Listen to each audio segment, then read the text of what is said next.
Hello everyone. Today we're solving this equation. 8 plus 4 times the quantity 2 plus 1, all squared. Most people get 108.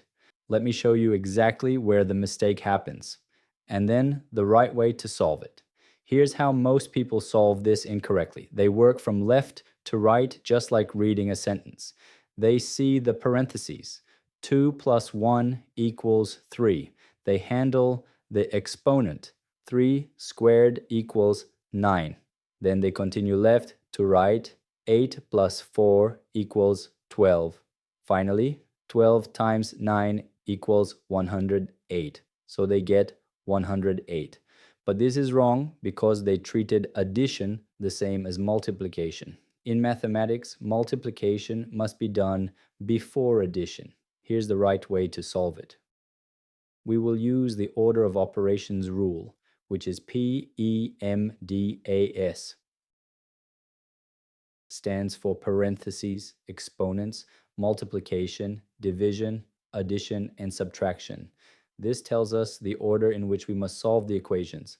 Parentheses first, exponents second, then multiplication and division, then addition and subtraction.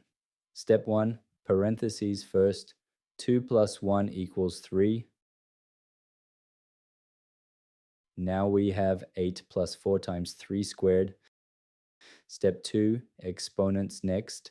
3 squared equals 9. Now we have 8 plus 4 times 9. Step 3, multiplication before addition. 4 times 9 equals 36. Now we have 8 plus 36. Step 4, addition last. 8 plus 36 equals 44. The correct answer is 44, not 108.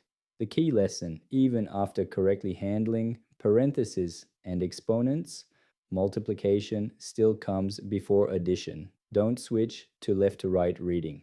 If this helped you understand order of operations, please hit the like button and subscribe for more clear math explanations.